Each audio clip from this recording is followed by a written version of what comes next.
Economies کو destroy کیا ہے. جو ہم تو پہلے بڑی فریجائل اسٹیٹ میں تھے, لیکن وہ اکانومیز جو دنیا کی طاقتور اکانومیز ہیں, اگر آج دیکھیں تو کووڈ نے کس طرح کی ڈیوسٹیشن, کس طرح کی تباہی مچائی ان اکانومیز میں. ہمارے ساتھ دیکھ لیں ہندوستان کو, جو ہندوستان کے حالات ہیں, جو ابھی تو خیر بڑا افسوس سے ہمیں کہنا پڑتا ہے کہ بڑی تیزی سے ان کے جو تھرڈ پیک ہے ہماری بھی ملک میں جا رہی ہے اوپر, لیکن جو ہندوستان میں تباہی مچا رہی ہے, اس سے پہلے بھی جو انہوں نے لاک ڈاؤن کیا تھا اس کی وجہ سے جو اکانومی کو نقصان تھا, وہ اللہ کا شکر ہے کہ ہم نے پاکستان کو بچا لیا اس سے. ہمارا وہ چند ملکوں میں سے ہے ہمارا ملک جو کووڈ کے اندر ہم نے بڑی مشکلوں سے نیویگیٹ کیا. ایک طرف بچانا تھا اپنے لوگوں کو کرونا سے, لیکن دوسری طرف اکانومی کو اور لائیولی ہوڈز کو بھی بچا گئے.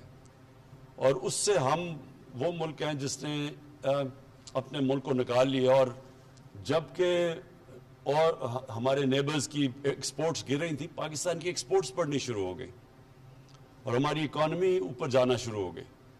تو آج بڑے جو سائنز ہیں ہماری اکانومی کے, وہ بڑے خوشائن ہیں. ہماری پاکستان کی کنسٹرکشن انڈسٹری بڑی تیزی سے اوپر جا رہی ہے اور اس میں سب سے زیادہ نوکریاں کنسٹرکشن میں دیتی ہیں. ہمارا جو ہاؤسنگ ہے, لو کاسٹ ہاؤسنگ, وہ ہمارا بہت بڑا پروگرام ہے. تھوڑا سلو گیا ہے کیونکہ ابھی تک ہمارے ملک میں بینکس کو عادت ہی نہیں ہے چھوٹے قرضے دینے کی, غریب لوگوں کو قرض دینے کے لیے. ہاؤسنگ فائنانس کے کوئی کانسیپٹ ہی نہیں تھا پاکستان میں. تو یہ ساری چیزیں اب آہستہ آہستہ ہم انفولڈ کر رہے ہیں.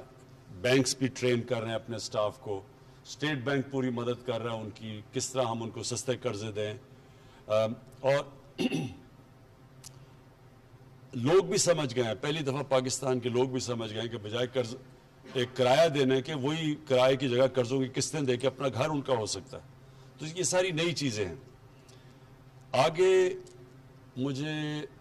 میں ویسے ہوئی آپٹیمسٹ, لیکن جو مجھے اب نظر آ رہا ہے, اتنے مشکل وقت سے جو ہم نکلے ہیں, مجھے آگے بڑا اچھا ٹائم نظر آ رہا ہے.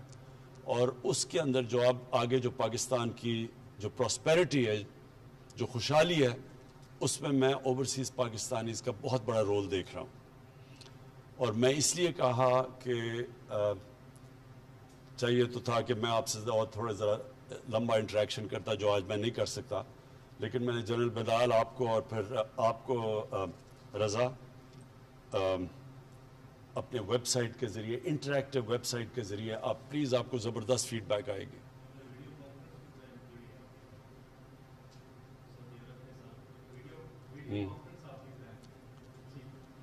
سو اینی وے, ہم یہ آپ سے انٹریکشن آگے رہے گا. میں آخر میں بڑا خوش ہوں کیونکہ ہمیں ایک تو ہماری بڑی سعودی عربیہ کی ٹرپ تھی اور بڑے ہمارے تعلقات اور مضبوط ہم نے کیے ہیں. ہمارے لیے بہت امپورٹنٹ ہے سعودی عربیہ پاکستان کے لیے, صرف اس لیے نہیں کہ ہماری ایک ایموشنل اٹیچمنٹ ہے سعودی عربیہ کے ساتھ, اس لیے بھی کہ انہوں نے ہمیشہ ہمارے ساتھ مشکل وقت پہ کھڑے ہوئے ہیں. اور جو اسپیشل جو ایموشنل اٹیچمنٹ ہے وہ اس کی, میں اپنی ساری ڈیلیگیشن میرے ساتھ آئی ہوئی تھی, ان سب کو ہمیں جو روزہ رسول میں موقع ملا جانے کا اور پھر آج خانہ کعبہ کے اندر جانے کا, تو آج ہم تو سمجھ رہے ہیں کہ ہمارے لیے ہماری بیٹریز بھی ریچارج ہو گئی. اور انشاءاللہ جو سٹرگل ہے ایک نئے پاکستان کے لیے, رول آف لا کے لیے, ایک نئی سوچ کے لیے جو سٹرگل چل رہی ہے پاکستان میں, یہ میں آپ سب کو بتا دوں کہ بڑا ڈیسائسو مومنٹ ہے پاکستان میں. ایک طرف پرانا سٹیٹس کو بیٹھا ہوا ہے, مافیاز بیٹھے ہوئے ہیں جو پرانے نظام کو بچانے کی پوری کوشش کر رہے ہیں, اور دوسری طرف میرے ساتھ سارا پاکستان کی عوام ہے جو کہ ایک تبدیلی کی طرف, رول آف لا کی طرف لے کے جا رہے ہیں. یہ اصل میں سٹرگل ہے رول آف لا کی. اور یہ اوورسیز پاکستانیز کو خاص طور پہ پتہ ہے, اور جو بھی امریکہ میں, یورپ میں جو ہمارے اوورسیز پاکستانیز ہیں. دیکھیں, فرق صرف معاشروں میں یہ ہے کہ معاشرہ صرف وہ آگے جاتا ہے جدھر قانون کی بالادستی, یعنی کہ قانون کی حکمرانی ہو. جس معاشرے میں طاقت کی حکمرانی ہوتی ہے وہ کبھی آج تک ترقی نہیں کیا. ایک طرف ہے انسانیت کا نظام اور انصاف کا نظام اور دوسری طرف ہے جنگل کا نظام. طاقت کی بالادستی, مائٹ از رائٹ, وہ کبھی بھی اس ملک کے اندر پراسپیرٹی نہیں آتی. میں نے اپنی پارٹی کا نام ہی تحریک انصاف اس لیے رکھا تھا کہ میں جو ساری دنیا میں پھرا تو جو ملک خوشحال تھے وہاں انصاف تھا, وہاں قانون کی حکمرانی تھی, اور جو ملک پیچھے رہ گئے, جن کو بنانا ریپبلک کہتے ہیں, وسائل ہونے کے باوجود وہاں مائٹ از رائٹ تھا, طاقت کی حکمرانی. اور یہ ہے سٹرگل اس وقت پاکستان کی. یہ بڑی ڈیسائسو مومنٹ ہے, اور کیونکہ اوورسیز پاکستانیز میری سب سے بڑی سٹرینگتھ رہے ہمیشہ, تو وہ یہ سمجھتے ہیں, کیونکہ ان کو زیادہ سمجھ اس لیے کہ ان کو باہر جانا پڑتا ہے نوکریاں لینے کے لیے. اپنے ملک سے بڑا مشکل ہوتا ہے باہر جانا, کیونکہ ملک میں ہم ان کو وہ موقع نہیں دے سکتے.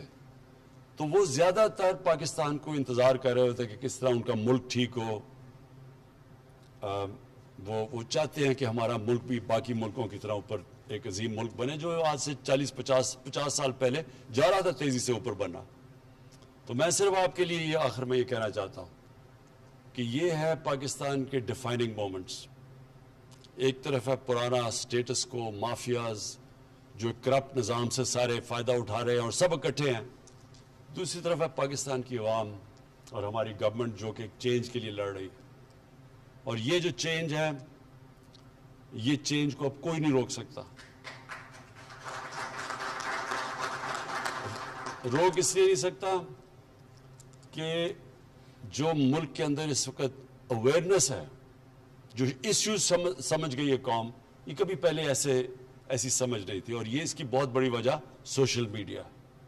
سوشل میڈیا اگر آپ جو ٹریڈیشنل میڈیا ہے اس کو اگر آپ خرید بھی لیں, اس میں پیسے بھی خرچ کر لیں, سوشل میڈیا کو کوئی نہیں روک سکتا. اور اس میں اتنی تیزی سے انفارمیشن اب ٹریول کرتی ہے, جو نوجوانوں کے پاس وہ نالج ہے جو کبھی پہلے تھی نہیں. تو یہ جو سٹیٹس کو ہے, اس کو جو ہماری پارٹی پاور میں آئی سوشل میڈیا کی وجہ سے, یوتھ کی وجہ سے, اور یہ جو چینج بھی آ رہا ہے یہ بھی یوتھ کی وجہ سے. اور آپ کو میں خوشخبری صرف یہ سنانا چاہتا ہوں, کیونکہ آپ یہاں پڑھتے ہوں گے اخباروں میں کئی دفعہ بڑی مایوسی کی چیزیں آتی ہیں. میں آپ کو آج بتا رہا ہوں کہ یہ جو اب بیٹل, یہ جو آپ جس طرف یہ سٹرگل جا رہی ہے, یہ سٹرگل اب جائے گی ایک اس پاکستان کو جو اس کو بننا چاہیے تھا آج سے 70 سال پہلے. اور وہ پاکستان تھا جس کا لیڈر تھا قائد اعظم, جو کہ قانون کی بالادستی میں مانتے تھے, کانسٹیٹیوشنسٹ تھے, رول آف لاء میں مانتے تھے, ایک انٹیگریٹی والے انسان تھے.